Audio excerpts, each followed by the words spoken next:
IInvenTiv 2025, India's premier R&D fair uniting the brightest minds from IITs, NITs, IISERs and top NIRF-ranked institutions.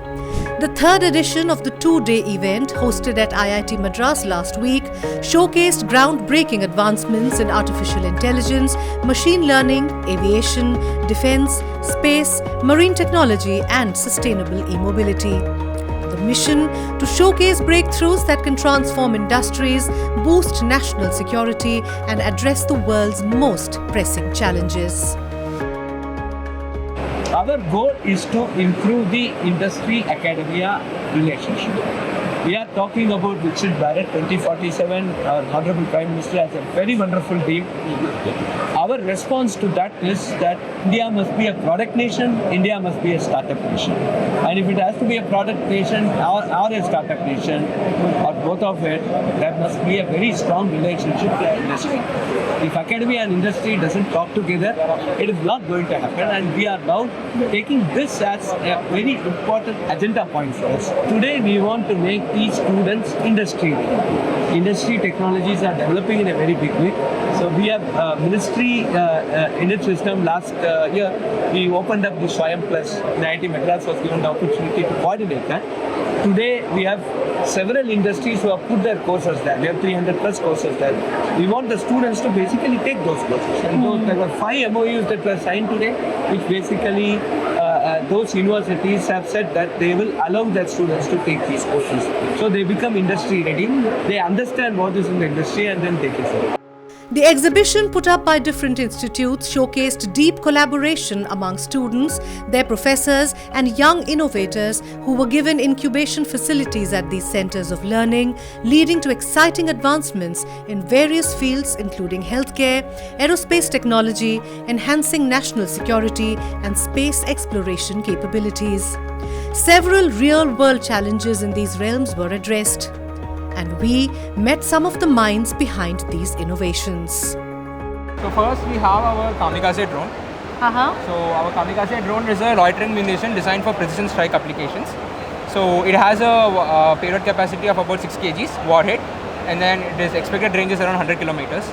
So it has a completely indigenously developed AI module for target detection. So once you launch the vehicle, you can select the target from the vision-based camera, and based on the target selected, it will home onto the target and destroy the target. So that is the basic application of this loitering munition. Along with that, we have also brought our flying wing drone. This is a drone for surveillance applications. It has an endurance of about more than 2 hours, as well as it has a range of more than 100 kilometers, 200 kilometers if you consider to and fro range. And apart from these two configurations, we have also made simulators for training pilots. So this is a device that was devised to train pilots in various configurations of the drones, because India is inducting many drones into the Army, Navy and Air Force right now. And each UAV has its own characteristics, starting from the basic UI aspect, which is not even related to the UAV. You have the UI or like a control panel from which you plan the mission or do some operations, but a control panel provided by company A and provided by company B is totally different.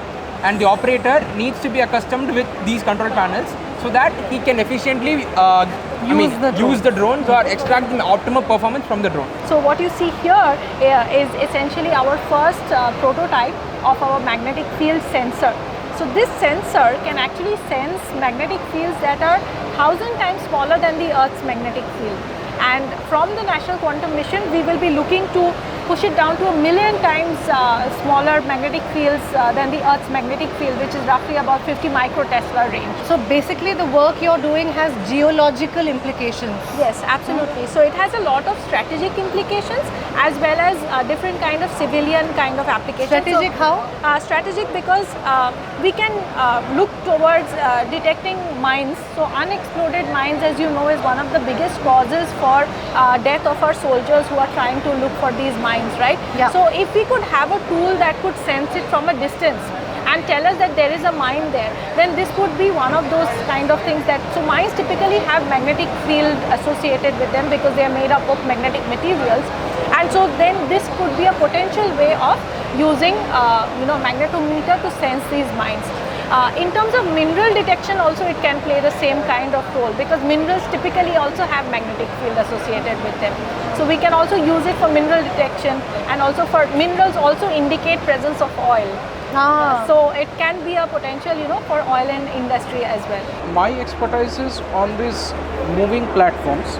Okay, so these platforms allow you to generate motions in multiple directions. Okay, so it can translate along XYZ and rotate along XYZ. Okay, so which gives you 6 degrees of freedom. Okay, now the application that we have thought of is something like this, that suppose you want to launch a drone from a mobile vehicle, and you take that drone along with the mobile vehicle to a frontier place and you launch it. Okay, and now what you do not want is that somebody detects your mobile vehicle.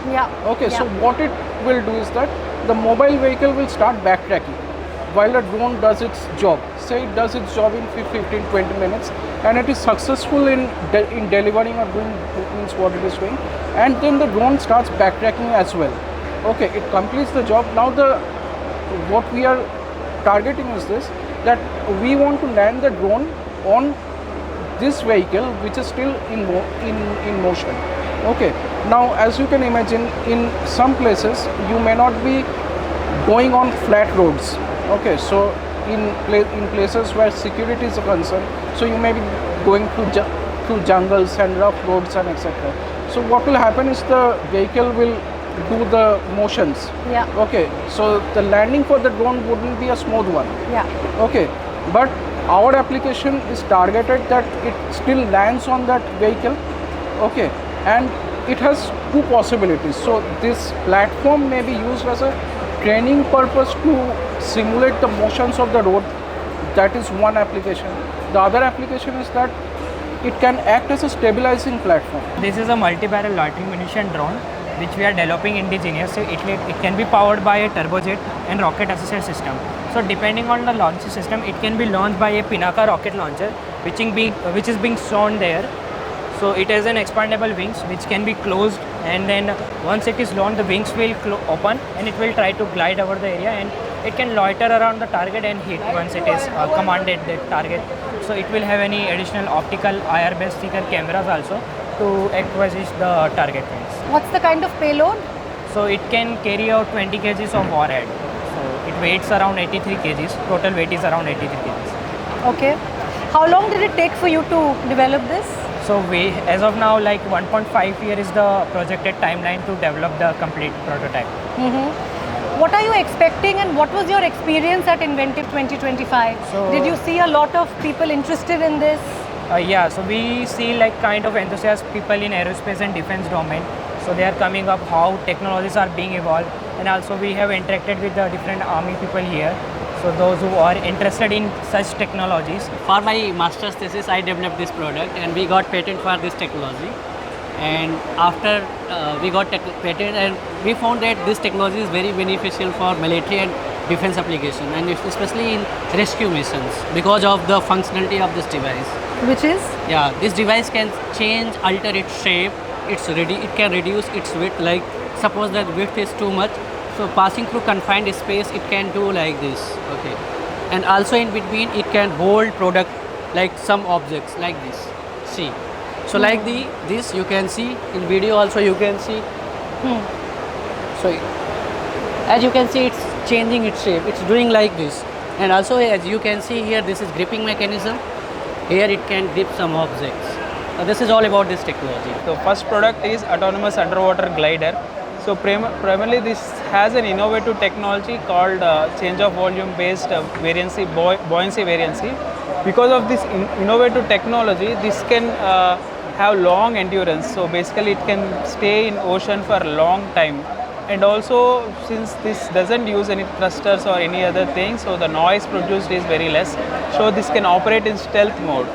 So primarily the customer will be whoever wants to do oceanographic research like marine research or blue economy or underwater invoice or some parameter collection or something like that.